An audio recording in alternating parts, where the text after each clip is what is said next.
Alors aujourd'hui, vous êtes submergé par plusieurs canaux de communication. D'accord? Vous avez les SMS, vous avez les appels téléphoniques et tout. Alors, vous ne savez pas à quel moment il faut, par exemple, utiliser tel ou tel canal. On entend aussi beaucoup certains leaders MLM qui défendent complètement, d'accord, à leurs partenaires, à leurs filleuls, d'expliquer le business au téléphone. Parce que selon eux, ça ne marche pas du tout. Figurez-vous qu'aux États-Unis, les États, d'accord, d'un État à un autre, vous pouvez prendre un jour de voyage. Donc c'est difficile pour ces personnes-là de se rencontrer. Ceux-là, leur meilleur canal de communication, par exemple, il y a des années, c'était le téléphone. Et ceux-là, ils avaient aussi beaucoup de succès, d'accord, dans les ventes, etc. et même dans le marketing relationnel.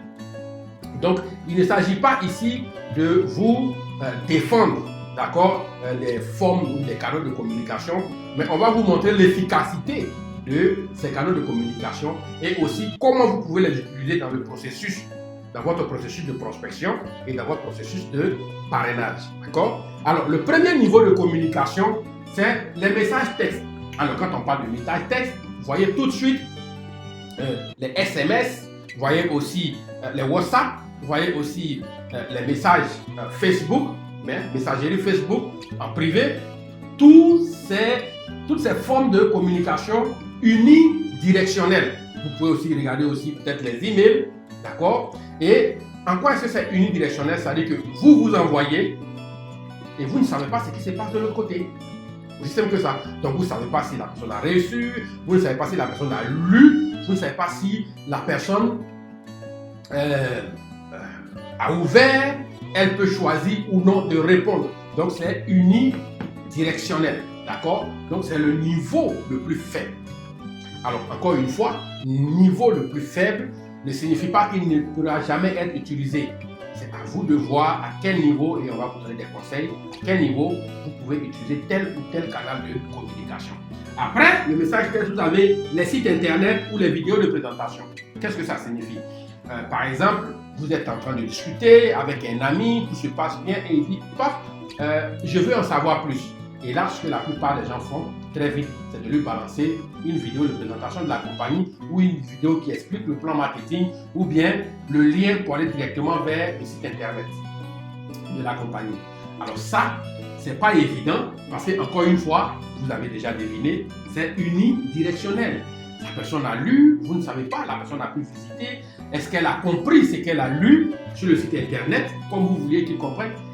Pas du tout, d'accord? On ne sait pas. Donc, encore une fois, c'est unidirectionnel, mais c'est meilleur que le texte parce qu'au moins, on a suffisamment d'informations. D'accord? Bien. Ensuite, vous avez l'appel vocal. Cette fois-ci, on a la chance et vous savez pourquoi, ce n'est plus unidirectionnel, c'est bidirectionnel parce que lorsque vous parlez, la personne a la possibilité de vous dire oui ou non si elle a compris. Vous avez un échange, la personne entend le thème de votre voix, votre tempo. La personne peut imaginer si vous êtes quelqu'un d'énergique, si vous êtes quelqu'un de timide. Tout ça, il y a des experts qui peuvent ressentir ça, qui peuvent comprendre ça. Donc c'est très important dans leur processus de prise de décision. D'accord? Ensuite, après l'appel vocal, vous avez l'appel vidéo. L'appel vidéo, non seulement il entend votre voix, mais en plus, il voit votre visage. Donc, il peut voir les expressions de votre visage, il peut voir les appels de phare, comme ça. Il peut voir votre sourire, c'est très important. Donc, il peut déjà se faire une idée de qui vous êtes. Est-ce que vous êtes quelqu'un de nerveux? Est-ce que vous êtes quelqu'un de jovial? Est-ce que vous êtes quelqu'un agréable à vivre? Et tout ça, ça tient. D'accord? C'est très important. Donc, l'appel vidéo, c'est génial. Ensuite, après l'appel vidéo, vous avez le cinquième qui est le présentiel, c'est-à-dire le face-à-face.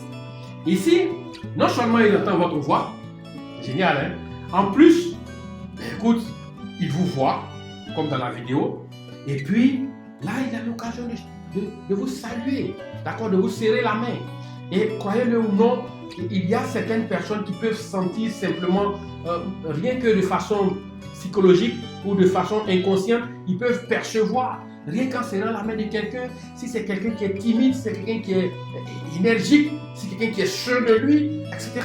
Et c'est très important pour dans la prise de décision. D'accord? Donc le présentiel, écoute, il n'est pas du tout remplaçable. Ça, je ne vous conseille pas. Si vous avez l'occasion, la première occasion que vous avez de choisir le présentiel, il est imbattable. Alors, il est imbattable, mais il y a un qui le bat. Il est imbattable, mais il a son chef. Et son chef, je l'adore bien. Si on est amis, par exemple, sur Facebook, vous et moi, d'accord? Et que, voilà, vous suivez régulièrement mes publications et vous allez m'attraper. Parce que mes posts sont dominés par ça. D'accord? C'est le présentiel autour des repas. Vous voyez, repas aussi comme peut-être un café ou un thé. Alors, qu'est-ce qui se passe ici? On est là, on va parler business, on va parler d'opportunités, on va parler de produits, certes, mais l'atmosphère est calme, on est détendu. On prend notre temps, on mange ou on prend un café. Et le simple fait on ne partage pas un repas avec n'importe qui. Si votre prospect accepte de s'asseoir avec vous et de partager quelque chose avec vous, c'est déjà quelque chose de fort.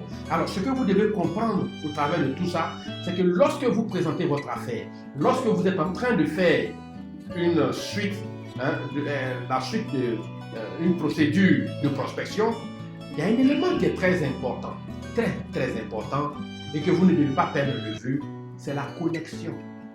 Quand je parle de connexion, c'est la connexion, la crédibilité.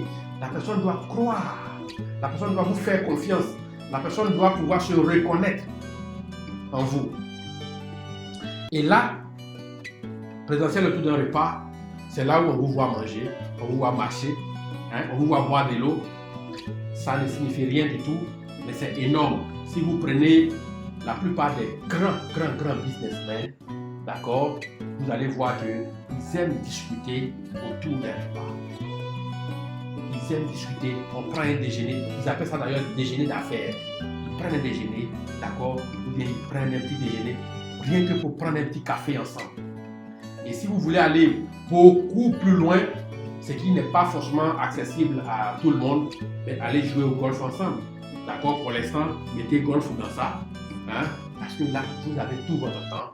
Il y a quelque chose d'autre qui vous occupe, et puis vous pouvez parler business. Croyez-moi, c'est extraordinaire. Alors, vous me demandez, Vérité Kra, tu as promis de nous donner quelques petits conseils, parce que là, ça fait 6 niveaux de communication. Comment on les utilise? Eh bien, le fait de connaître, d'accord, leur efficacité, ça va vous permettre de savoir les utiliser. Par exemple, moi, message texte, je ne vais jamais expliquer mon business dans un message texte. Je peux utiliser les messages texte pour faire de la prospection. Par exemple, je peux poser plein de questions comme qui connais-tu, qui souffre de règles douloureuses et qui veut en finir, par exemple. Ça, c'est une question que je peux envoyer par message texte. D'accord? Juste poser des questions. Faites comme Jim Rohn. D'accord? Jim Rohn, quand il voit quelqu'un, par exemple, il lui dit: est-ce que tu as déjà trouvé le business qui prendra soin de toi et ta famille si un jour tu vas arrêter de travailler? D'accord? Et là, la plupart des gens ils font ça, ils disent non. Il dit ok. Et combien d'heures par semaine est-ce que vous utilisez pour y réfléchir? Et là, ça devient beaucoup plus compliqué. Et il donne sa carte. Il dit: le jour où vous commencez à y penser, faites-moi signe, je vous offre un petit dîner. Vous avez entendu, hein? Et vous avez entendu, pardon, dîner. D'accord? Jim Rohn, pour ceux qui le connaissent, c'est un immense, d'accord, réseauteur. Donc, voilà, je peux envoyer simplement des messages textes, WhatsApp, tout ça, pour demander à ma liste de contacts s'ils connaissent quelqu'un qui déteste son boulot et qui cherche une voie de sortie dans les 5 années qui arrivent. Tout bête, d'accord? Est-ce que tu connais quelqu'un qui a mal à la dent, qui n'arrive pas à dormir et qui s'est dit que forcément il y a une solution quelque part? D'accord? Donc je pose ce genre de questions. Je peux poser ce genre de questions au travers. En face à face, je pose à des amis, mais aussi par message texte, je privilégie. D'accord? Bien. Ensuite, site internet, vidéo et tout, ça, pour moi, c'est vraiment le dernier recours. C'est lorsque j'ai fini un bon présentiel, d'accord, que je peux maintenant envoyer des personnes sur des sites internet. Je ne fais pas ça sans avoir obtenu une sorte de connexion. Je me suis connecté à la personne, on a échangé, elle m'apprécie, je l'apprécie également, il y a de très bonnes perspectives, elle est devenue de plus en plus curieuse. C'est là que je peux envoyer la personne vers une vidéo de présentation ou un site internet. D'accord? Voilà. Et aussi, le présentiel autour d'un repas, si ce n'est pas possible, si c'est compliqué parce qu'on ne peut pas se voir ou il n'y a pas les moyens et tout ça, ben écoute, je remonte face à face, présentiel face à face, s'asseoir, discuter et causer. Ça aussi, c'est génial. Et si par exemple on est trop éloigné, ça arrive. La personne peut être à Korogo, la personne peut être dans un autre pays, etc. Mais là, on ne pourra pas faire du présentiel. Et là, je suis obligé de passer au niveau suivant, qui est la vidéo. Et s'il arrive que le réseau est tellement mauvais, soit de mon côté, soit de son côté, on ne peut pas exploiter réellement l'appel vidéo, ben, je remonte à l'appel vocal. D'accord? Bien, si c'est pas évident avec l'appel vocal, ce qui est très rare, bon, je vais essayer ces deux-là, mais je connais déjà le résultat un peu à l'avance.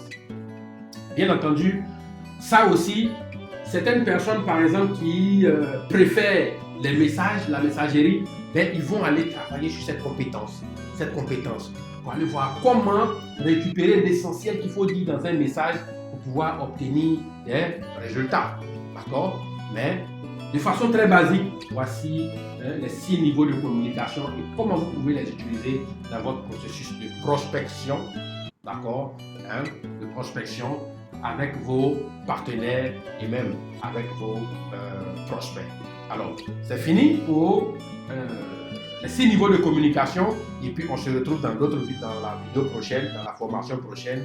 À tout de suite. Bye bye.